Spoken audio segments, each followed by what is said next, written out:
let's say we want to approximate the function f of x is equal to sine of x.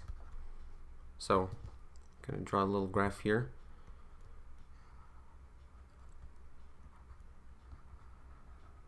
Alright, and this is going to have the wave pattern around like this.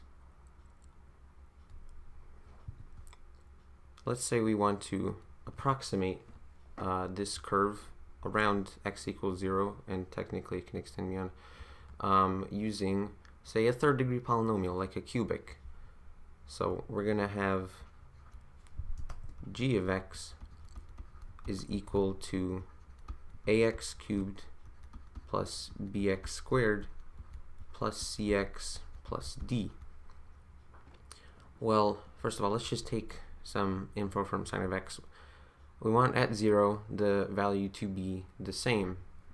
So we have sine of 0 is equal to 0. So that means that g of 0 should also be equal to 0. So we're going to get 0 is equal to a times 0 cubed plus b times 0 squared plus c times 0 plus d. Now, all the other terms except d are going to cancel out.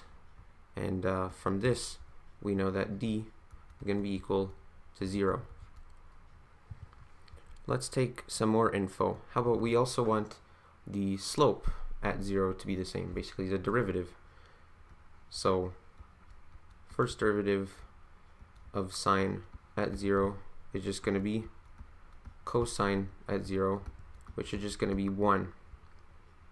So we want the first derivative of g, or g prime, at 0 to also be equal to 1. So now we're going to have 1 is equal to, or I bring the powers down, 3a times 0 squared plus 2b times 0 plus c. Once again, all the other terms here are going to get cancelled out. And then we're left with c is equal to 1. Let's take it further. We also would like the concavity around that area to be the same. Here with sine of x is actually an inflection point. This is going to be 0. But so we know sine double prime at 0 is just going to be negative sine at 0, which is once again just 0. Take this off again. 0 is going to be equal to 3 times 2 is 6a times 0, and then plus 2b is all we have left. Again, these guys are going to cancel. The 2 is also going to, you're going to divide that with the 0, it's still going to leave you with 0. So we're going to have b is equal to 0. Now let's go just a little bit further. We also would want the rate of change of the concavity, basically the third derivative, to also be the same. So then we're going to have sine triple prime at 0 is just going to be negative cosine at 0, which is just going to be equal to negative 1. I'm going to plug that in. So negative 1, these guys next to cancel, this goes to 0, so we're just going to have negative 1 is equal to 6a, and then we're going to get that a is equal to negative 1 over 6. So now that's our polynomial as far as we've went. Just bring it back up here. So this is just going to be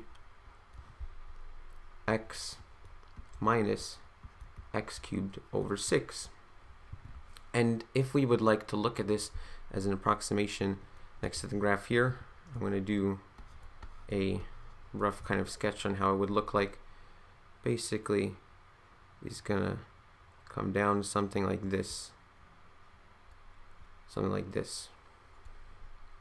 So relatively close around that point, and you might be able to tell that if you add more terms, keep checking more derivatives to make sure that they're equally the same, it will eventually spread out and technically converge towards this function. Let's see if we can get a formula from this.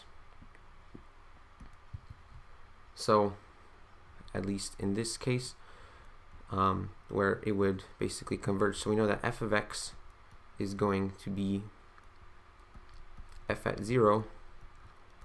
You might have noticed these coming as factorials, but over 0 factorial x to the 0,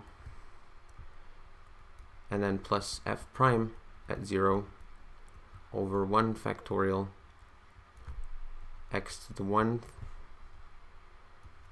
and then plus f double prime at 0 over 2 factorial, exclamation mark, x squared. And so this would keep going basically until the nth derivative, if you would want, of the function at 0 over n factorial over n factorial x to the n. And so we can actually write this as an infinite series, which is going to be, so from n equals 0 to infinity of nth derivative of f at 0 over n factorial times x to the n. And so this one, we would actually call it a Maclaurin series. And so this is always centered at x equals 0. We can actually take this and sort of apply it to other points. Say if we want f of x around some x equals a, well, this is then going to be equal to, basically, so we're going to have f at a over 0 factorial times, now here, if we want this to behave like the Maclaurin series at 0, we can write it in terms of a difference. So we're going to have basically x minus a to the 0, and then plus f prime at a all over 1 factorial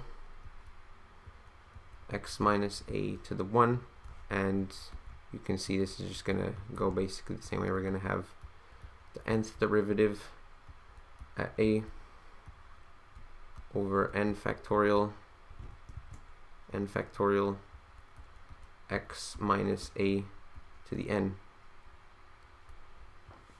And this can also be, of course, written as an infinite sum. We're going to have from n equals 0 to infinity nth derivative at a now over n factorial, and then times x minus a to the n. And so this is the Maclaurin series is basically the special case of what we would call this, which is a Taylor series. And so a Taylor series can be centered around any point that you want, basically. And so, yeah, like a Taylor series is not always a Maclaurin series, but a Maclaurin series is always a Taylor series. Anyways, let's take some more examples using this formula. How about a more popular one here? Let's say we have f of x is equal to e to the x exponential function. I'm going to do another small drawing here of the graph, or small sketch. So we're basically going to have something like this. Now we're also going to do this centered at 0, so it's going to be the Maclaurin series, yeah. So we know that f of x, and this is going to be convergent. This is just going to be the infinite sum of n at 0 all over n factorial x to the n. And so let's just write out a couple of these terms. E to the x is nice because all of its derivatives, second, third, and fourth, n derivatives, they're all going to be itself. And so we're doing this at 0. This is always going to be 1 over there. So 1 over 0 factorial x to the 0, that's just going to be 1. And then again, all the coefficients here, excluding the factorial, are going to be 1 here. It's going to be technically over 1 factorial x to the 1.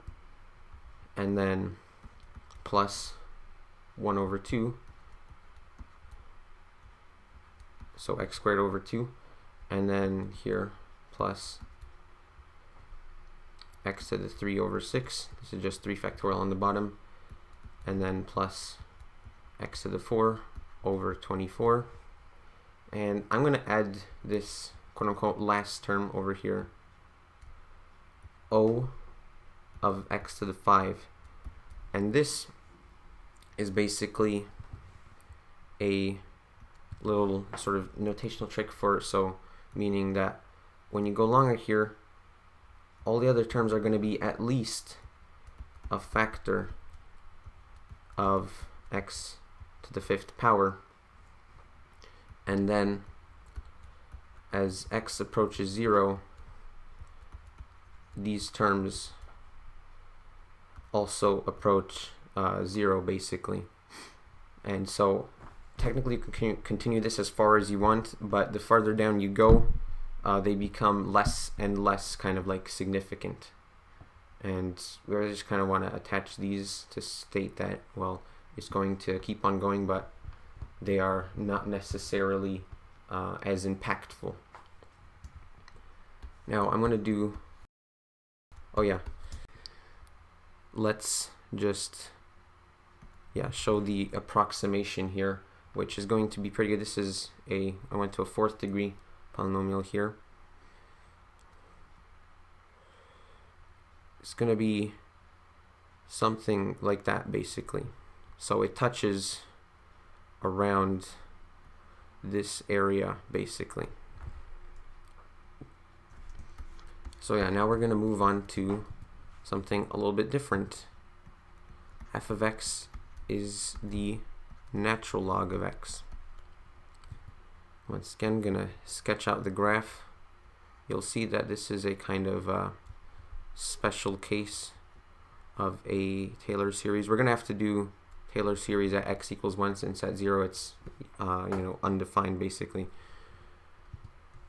So this is going to go to something like this.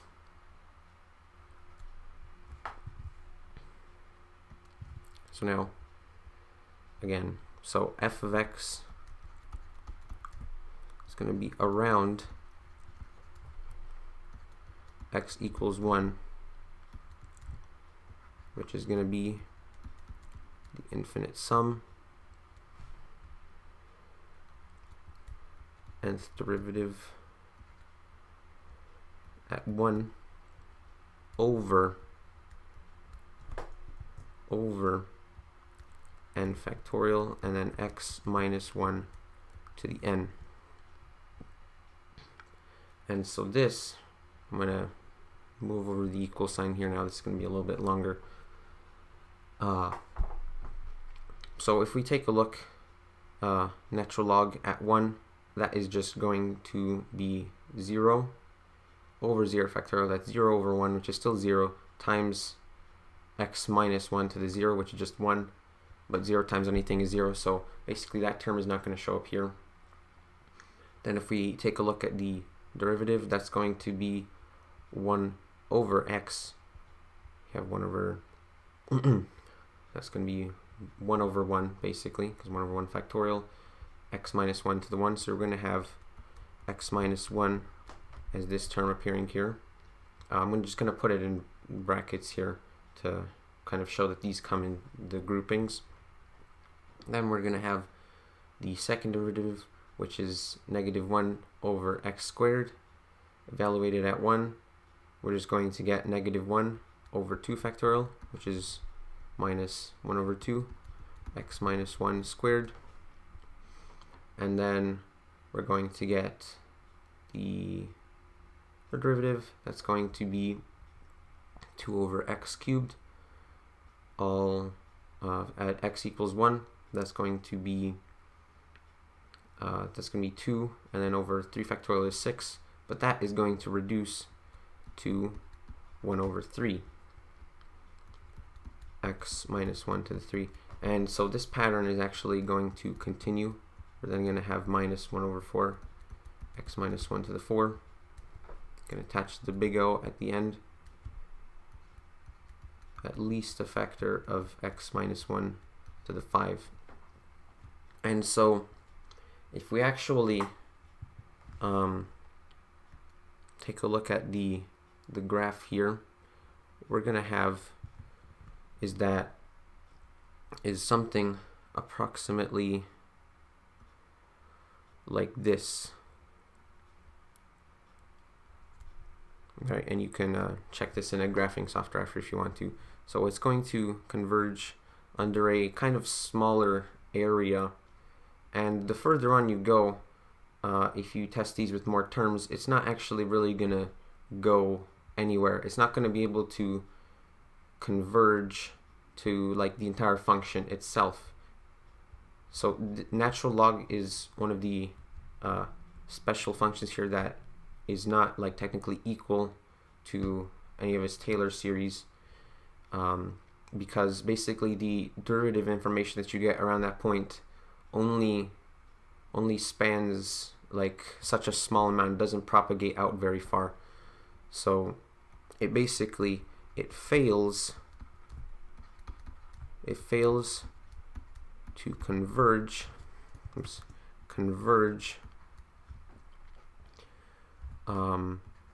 past a given range, or usually what it's most commonly called is a radius, the radius of convergence. There is a way to calculate this. I'm not going to go into that in this video, sorry. But yeah, just keep in mind about some of these special cases. And so these Taylor series and Maclaurin series are very useful because you can approximate functions as polynomials. They can be fairly accurate around a certain point, and they're much easier to work with in terms of like taking derivatives, integrating them, and so on and so forth. Anyways, thank you for watching the video. Click like and subscribe, and I'll see you in another one.